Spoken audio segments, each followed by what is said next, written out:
माता की जय, भारत माता की जय। ఇక్కడ వేదికమైనటువంటి పెద్దలకు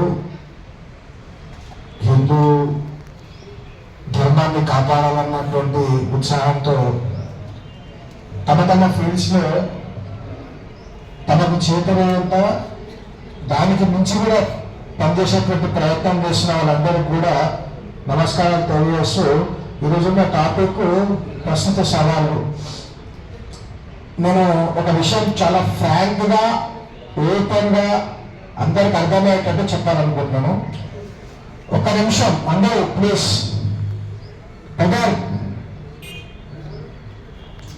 బెదర్ మీరు మాట్లాడుకోవద్దు ప్లీజ్.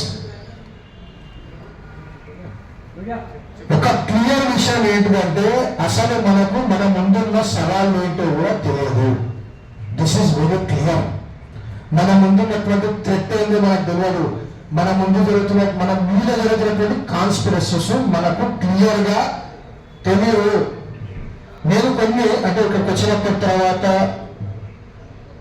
నాకున్న కొన్ని ఆలోచనలు కొన్ని డాక్యుమెంట్ చేయడానికి ప్రయత్నం చేశాను. ఒకసారి అందరూ చదువుతా. అందరూ ఫస్ట్ నుంచి జిహాద్ గురించి మాట్లాడుతున్నారు. జిహాద్ లో ఎన్ని రకాలు ఉన్న విషయం గురించి ఒక చిన్న డాక్యుమెంట్ అంటే చిన్న కలెక్ట్ చేసుకోండి.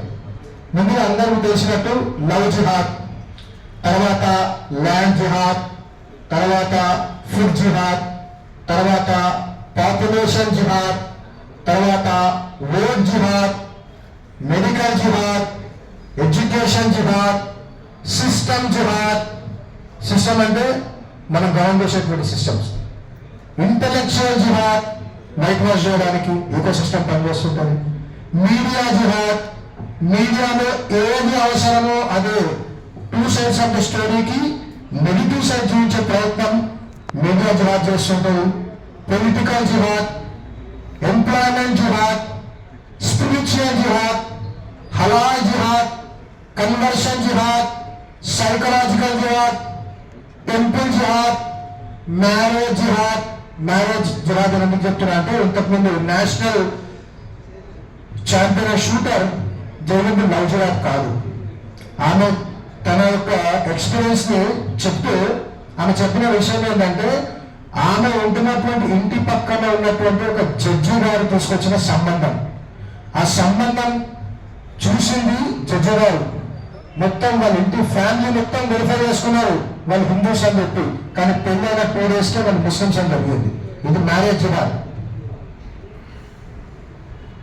బిజినెస్ జిహాద్, మూవీ జిహాద్, మ్యూజిక్ జిహాద్, డాన్స్ జిహాద్, ఆర్ట్ జిహాద్, నెరేటివ్ జిహాద్, ఫెస్టివల్ జిహాద్ అండ్ ఫైనల్లీ కల్చరల్ జిహాద్. ఎన్ని రకాల కుట్రలు ఉన్నాయి.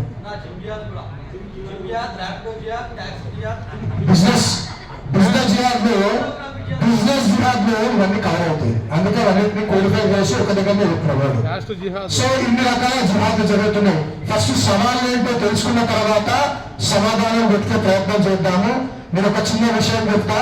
రీసెంట్ గా చాలా చోట్ల చాలా విషయాలు చాలా సోషల్ మీడియాలో చాలా మంది నోట్లో నానుతుంది ఫుడ్ జిహాద్ విషయము. ఫుడ్ జిహాద్ ఆర్టికల్ 21 ప్రకారము ప్రతి భారతీయుడికి రైట్ టు లైఫ్ ఉంటుంది. రైట్ టు లైఫ్ అంటే బతకడానికే కాదు, బతకడానికి స్వచ్ఛమైన గాలి, స్వచ్ఛమైన వాతావరణం, స్వచ్ఛమైన ఆహారము, స్వచ్ఛమైనటువంటి ఆలోచన కలిగేటువంటి వాతావరణాన్ని కల్పించాలి. ఆ హక్కు భారతీయులందరికీ ఉంటుంది. అన్న ఒక్క నిమిషం ఇంపార్టెంట్.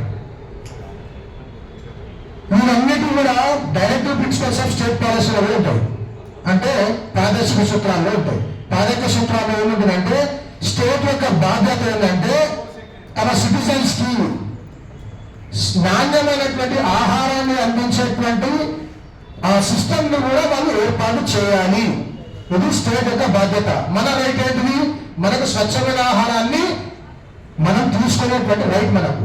కాబట్టి బిజినెస్ చేసి ఫుడ్ బిజినెస్ లో ఉన్నటువంటి హోటల్స్ కానీ బ్రాండెడ్ హోటల్స్ అయినా సరే నార్మల్ హోటల్స్ అయినా స్ట్రీట్స్ వెంబడి అమ్మిన కానీ జొమాటోలో స్విగ్గీలో వచ్చే ఫుడ్ కానీ మీరు హాకర్స్ అంటే ఇంటి ముందు వచ్చి అమ్మే ఫుడ్ కానీ మీరు ఎక్కడన్నా జాతరలకు వెళ్ళినప్పుడు అప్పటికప్పుడు చేసి మీ చేతికి ఇచ్చేటువంటి ఫుడ్ కానీ ఏదైనా కానీ సర్టిఫైడ్ సర్టిఫైడ్ అయ్యే ఉండాలి.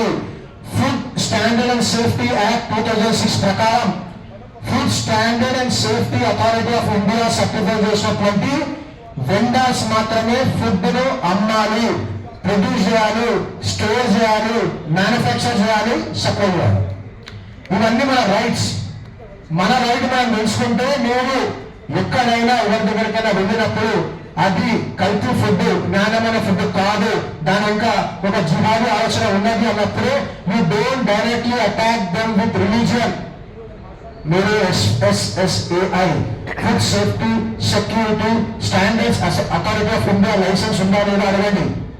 లేకపోతే ఫుడ్ సేఫ్టీ ఇన్స్పెక్టర్స్ కంప్లైంట్ చేయండి. పోలీస్ వాళ్ళు చేసే పని కాదు, దీనికి సపరేట్ డిపార్ట్మెంట్ ఉంటుంది. వాళ్ళ కంప్లైంట్ ఇచ్చి ఆ జిహాదు దాని ఎక్కినటువంటి పొద్దులు లేకపోతే నాణ్యతనా కాదా అన్న విషయాన్ని బయటకు తీసుకొచ్చే అవగాహన తీసుకునే ప్రయత్నం చేయాలి. కానీ ఎప్పుడైతే మనం దాన్ని కొంచెం రిలీజియన్ సైడ్ తీసుకుపోయేసరికి మనం చెప్పాల్సిన ఉద్దేశం పక్కకెళ్ళి దాన్ని మొత్తం సపోర్ట్ చేయాల్సిన ఇంకో సిస్టమ్ అయితే సపోర్ట్ చేసే ప్రయత్నం చేస్తుంది. కాబట్టి అందరూ ఫుడ్ సేఫ్టీ స్టాండర్డ్స్ యాక్ట్ 2006 లో చెప్పినటువంటి FSSAI సర్టిఫికెట్ లైసెన్స్ ఉన్న వాళ్ళు అమ్మడాలు అదే మనం అడిగి కొని తీసుకోవాలి. కాబట్టి ఈ విషయాన్ని అందరూ అవగాహన కనిపించుకొని అడిగి ప్రశ్నించి తమ హక్కులు అనేటువంటి నాణ్యమైన ఫుడ్ కొనుక్కొని తీసుకునేటువంటి ప్రయత్నాలు చేస్తారని చెప్పి తెలియజేస్తూ ఈ జాగో హిందూ సభకు వచ్చినటువంటి వాళ్ళందరికీ కూడా ధన్యవాదాలు. ఓకే.